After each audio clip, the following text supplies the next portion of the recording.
Hello and welcome. I'm super excited that you got this template so I can share with you something I've been working on. So if you have been following me at all, you know that I have been using ClickUp for quite a few years, and I just only recently went through and really did a deep dive on, okay, is this working for me or do I need to do something different? And I really wanted to deep dive since becoming an entrepreneur because I'm like, I need to get my shit together. I need to get things organized so that nothing falls through the cracks. And this goes with, client work, with things I do with from admin to CEO, things I do with household chores and homeschool stuff. So ClickUp is it's my one place that I keep everything. So I'm just gonna go through it real quick, how I laid this out so that you can easily come in and you can customize this for how you want it. So you come in here and I have the needs follow-up section and the in progress section at the top. Those are items that are currently open. The needs follow-up section is all about items that you are waiting on someone else to be able to close this out. So let's say you put in a request for facilities, that there's something in the men's restroom that isn't working. You're waiting for facilities to let you know that that is completed so you can let your executive know that it was completed because he was the one that let you know about it. And this is an actual thing that happened to me. So these are all actual tasks that I have had in my needs follow-up section at one point or another. Maybe I'm ordering something, but maybe I have to wait for someone to let me know what their order is, or maybe I need a card for them or whatever it is. When it comes to these columns, I'm not 100% sure with the free version. I think you still get all of these. You might not be able to have as many colors here for the requesters, but I have the due dates, so you can go through here, change whatever the due date is. You can have it recurring if you need to. You can have the priority, like if it is urgent, you absolutely need to have it done. Or if it's just a normal task, you know it needs to get done, but it's just it doesn't have a super high priority. And then I created a requester section or requester column, so you can go through here and you can say, oh, okay, and you can say so-and-so executive did it, but I wanted to show you here. You can go in and you can add and edit options. So you can go through and you can change the name to who it is. So say we change that one to Andy, boom, Andy is now red. So anytime that Andy has something that he has requested, you can go here, you can change it to that person. And another thing I really love is the time tracking. If you are trying to look for ways to be more efficient or just ways that you have provided value, tracking your time can be really helpful, especially if you can show that you were spending a lot of time on something and then you found a way to make it a lot easier or make it so you're not spending much time on it, so you get to work on other things. These are all things that you can bring up in your performance review. Even you implementing this, you can bring that up in your performance review. If that was a goal of yours, was to become more organized, boom, right here. This is a perfect way to show that you are trying to develop your learning skills and get better at your job and get more organized. In progress section, same kind of thing as needs follow-up. They're things that you're currently working on. So in progress, it could be any kind of project. Itinerary for a trip, that could be open for a couple weeks. If you start the itinerary and the trip isn't for a couple weeks, but you just keep adding things to it as they come in, that would be something that would be in the in progress section because you are currently progressing through the project and trying to complete it.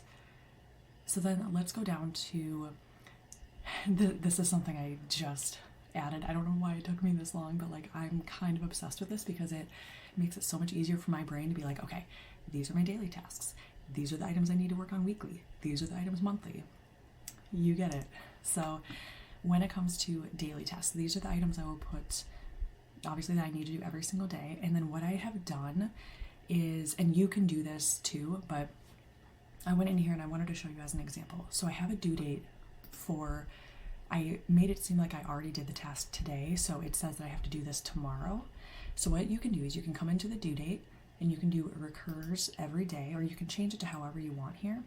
But if you want it to, when you're completed with that task for the day and you want a new one to pop up under daily for tomorrow so that you know you have to do it each day, this is how you want it set up.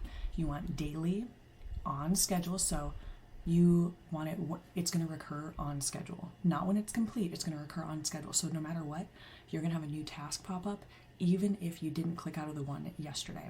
And for me, I like that, so it just keeps me on track of what I need to do today, even if I accidentally forgot to close out of it yesterday. You want it to create a new task, and you want it to recur forever. And one thing here, you want to update the status to daily or weekly, monthly, however long you want it to recur. You have to choose it to turn into that certain color, that certain status, or it will default to do, and it'll be grayed out, and it will actually be all the way down here. So I spent some time going through my recurring tasks, and I set due dates so that it just automatically, it comes back on my to-do list, nothing falls through the cracks, makes it very easy. So I'll show you in the weekly how to do this. So we're going to go down to set recurring. We got weekly here, on schedule, that's what we want. We're going to do create new task. You can do options here if you want to include all of these items in the new task. I personally do. Then I want it to recur forever. If you wanted set days here, you can click this off, or if you only wanted a certain amount of recurrences, unclick this, and then you can do repeat how many times you want it. Or you can do it to end on a certain day. So we want it to recur forever, and we're going to make sure that status is updated. So see right here, it goes default to do. We don't want that. We want it to be weekly. So when I close out of this, let me show you here. So we're just going to do like today, like this is my to-do date, or my due date. So today is the due date. Pops up there, it's kind of brown. So what I'm going to do is I'm going to click this, and hold on a second. So I'm going to click here, and I'm going to do complete. It's actually good that this happened so I can show you. So if you did something like that and you're like, wait, where did it go? It didn't work the way I wanted it to. You can go up here and click on closed. And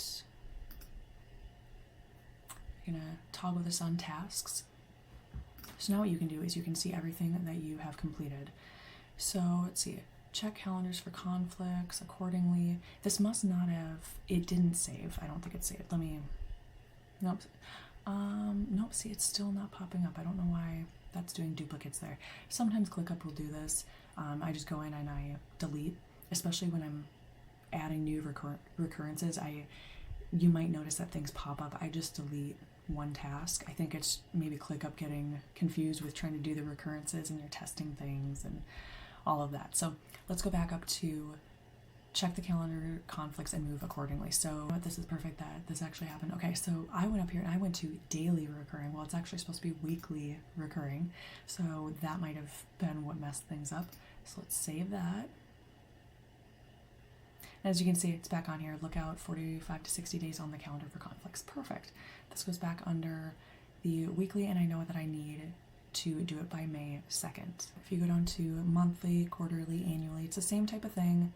Anything throughout the year that you're like, oh, I need to remember to do this next quarter or next month or whatever it is, you can go under here and you can make sure that you do it. Now for expenses, let's say we're doing monthly. Let's recur. So we're going to go in here, we're going to change this to a monthly recurring. Make sure you have it on the correct status. So for monthly here, we need to make sure this says monthly. And you can choose here, do you want to do the same day of the month? Do you want to do first day of the month, last day, last Friday? You can choose here. I'm going to do same day of the month, and we're going to change this to on schedule because, again, when we do on schedule, it will automatically create a new task for us, and that's what we want. And let's see, we're going to update the status to, because this is monthly, we're going to choose monthly here. And I'm just going to put this date, so we're just going to say on the 25th of each month. So because I put the 25th, it is going to show that today is the due date. So I'm going to go in here and I'm going to do complete. And now, as you can see, my expenses pop back up here with May 25th, so I don't need to do them until next month because they are already completed. So you can go through here, you can change the due dates for when you want things now and when you want the recurrence to be, and all these due dates, they will pop up here correctly. One other thing I wanted to show you. So you can look at these different views. So if you add all these due dates on here, you can click on your calendar view, And as you can see, it'll show kind of what you have. Let's see. Oh, I don't think I have. Oh yeah, I don't have anything actually today, so nothing shows up today. But so as you can see, like I have my expenses, so it pops up in May. So when you have all those dates in here, it'll all pop up here and you'll know what you have to do every single day. You can also go in here and choose board if that's easier for you to see. So you can choose all of these different views. You can add all of these ones as well. I personally just like the list view because I can easily move my tasks in between them, and that's made it pretty easy for me. Now, if you have any questions, please let me know. I want this to be very easy for you guys. If you do have a free ClickUp, I'm not sure if you'll be able to choose like as many requesters like I said before. There might be a couple things you might not be able to use. I do pay for ClickUp because I use it so much and I wanted those extra functions. But if you have any questions, please let me know. I would be more than happy to help, and I'm super excited for you to get this template and start using it. So please let me know feedback, anything that you think maybe could be better, or if you love it, please let me know. Super excited for you.